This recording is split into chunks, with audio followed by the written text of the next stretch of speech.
I don't think people understand how cheap explosions have become. Yo, what's up, everybody?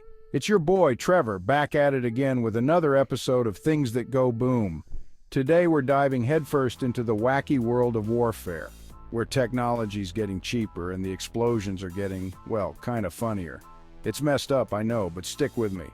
We're talking about suicide drones, those little flying robots with a one-way ticket to Boomtown.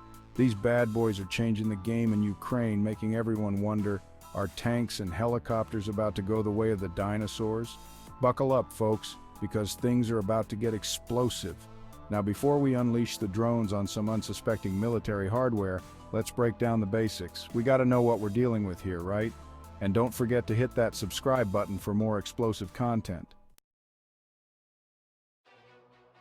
First up, we got the classics tanks, those big, hulking metal beasts that stomp around like they own the place. They're slow, they're loud, and they pack a punch that would make your grandma say, "Damn, son." Then there are helicopters, those whirly birds of war that can drop in from anywhere, unleash a storm of bullets, and disappear faster than a politician's promise. And let's not forget about fighter jets, the rock stars of the skies, soaring through the air like angry eagles with missiles strapped to their wings. These guys have been the heavy hitters of warfare for decades, but now there's a new kid on the block, and it's small, agile, and ready to blow stuff up. Enter the suicide drone, stage left, with a mischievous glint in its non-existent eye. So what exactly is a suicide drone? Imagine a Roomba, right? But instead of cleaning your floors, it's packed with explosives and programmed to crash into things. It's basically a flying hand grenade with a GPS and a death wish. These drones are cheap, they're easy to use, and they can be controlled from miles away, which is great news for anyone who prefers their warfare from the comfort of their couch. No more trench foot for these generals. Now, you might be thinking, Trevor, this sounds terrifying, and you'd be right. But it's also kind of hilarious in a dark, twisted, military-industrial complex kind of way. Just imagine a multi-million-dollar tank all geared up for war, only to be taken out by a drone that costs less than a used car. It's like bringing a knife to a gunfight and winning. Speaking of winning, let's talk about how these little guys are shaking things up in Ukraine. Now, I'm not saying I condone violence, but some of these drone strikes are straight out of an action movie. We've got drones taking out tanks, blowing up armored vehicles, and even sinking warships. It's like David and Goliath. But instead of a slingshot, David's got a Wi-Fi password and a thirst for destruction. And the best part? These drones are leveling the playing field. Ukraine, a country with a much smaller military budget than Russia, is using these cheap and cheerful drones to give Putin's forces a serious run for their money. It's like the little guy finally found a way to fight back, and the results are, well, explosively entertaining. But before we get too carried away with the drone hype, let's take a closer look at how these flying death machines stack up against the old guard. Section 5, Drone vs. Tank, like a fly versus a rhino, but with more fire. On paper, this is a no-brainer. Tanks are big, slow, and about as subtle as a brick to the face. Drones, on the other hand, are small, fast, and can sneak up on you like a mosquito at a nudist colony. Plus, tanks are expensive, like really, really expensive. You could buy a small island for the price of a modern tank. Drones, on the other hand, are practically disposable. You could buy a dozen drones for the price of a decent used car. So, does this mean tanks are obsolete? Not quite. Tanks are still great for, tank stuff, rolling over things, providing cover fire, and looking really, really intimidating. But when it comes to fighting a war on a budget, drones are giving those old metal boxes a run for their money. But what about helicopters? Surely those flying machines can handle a few pesky drones, right? Section 6. Drone versus helicopter. Can you outrun a bee with a target on your back? Helicopters are fast, maneuverable, and can pack a serious punch. But they're also expensive, vulnerable to ground fire, and let's be honest, kind of noisy. Drones, on the other hand, are like the ninjas of the sky. They're small, silent, and can strike from unexpected angles. Plus, they're a lot harder to hit than a helicopter, which is basically a giant spinning target. Now, I'm not saying drones are going to replace helicopters entirely. Helicopters are still great for transporting troops, providing close air support, and, looking cool in movies. But when it comes to taking out specific targets without risking pilots or expensive equipment, drones are quickly becoming the weapon of choice. So, tanks and helicopters are out, but what about fighter jets?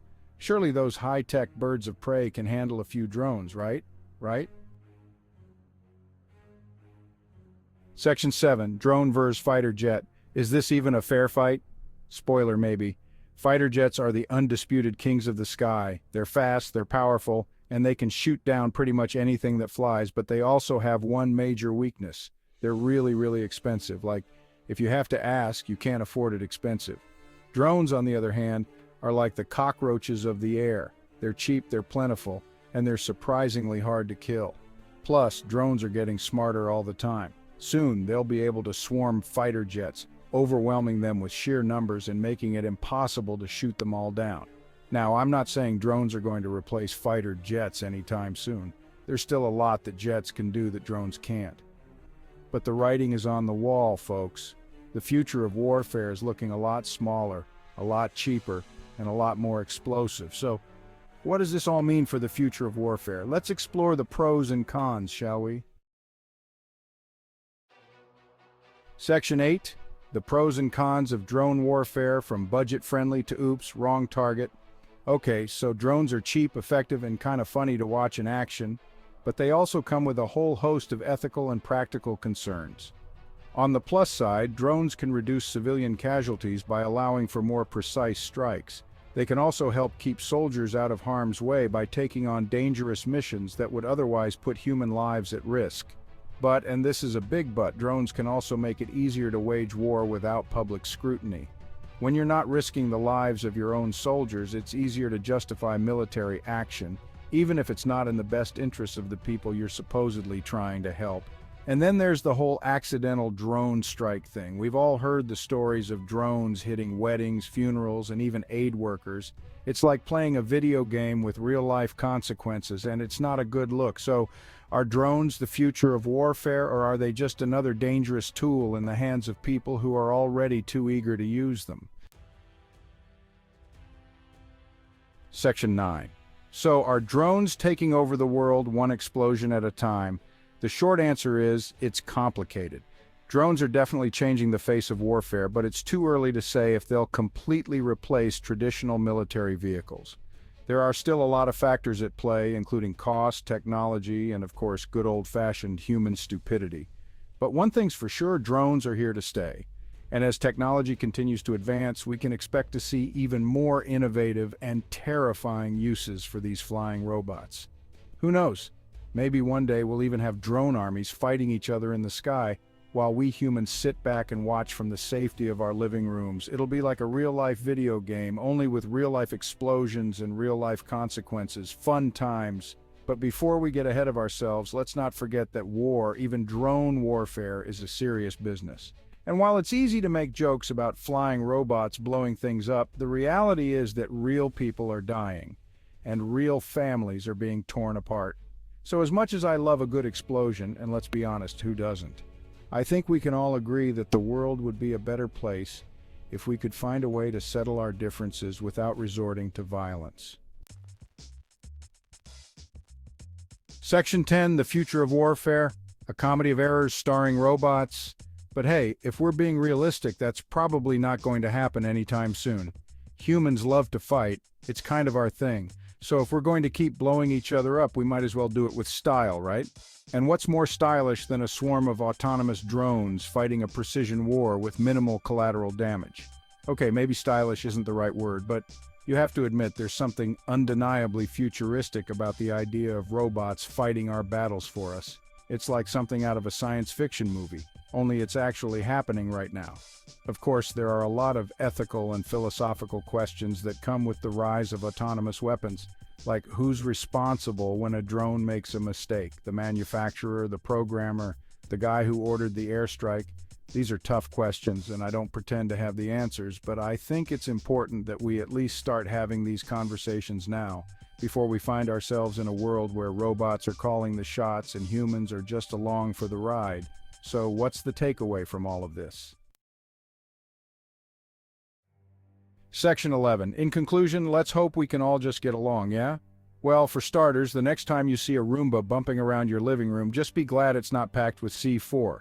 Secondly, and perhaps more importantly, let's try to remember that war, even drone warfare, is not a joke. It's a tragedy that affects real people in very real ways. So the next time you're tempted to cheer for a drone strike, take a moment to think about the human cost of conflict. And finally, let's all try to be a little kinder to each other, yeah? Maybe if we all just chilled out a bit, we wouldn't need drones in the first place. Peace out, everybody. And don't forget to subscribe for more content like this. Stay informed, stay calm.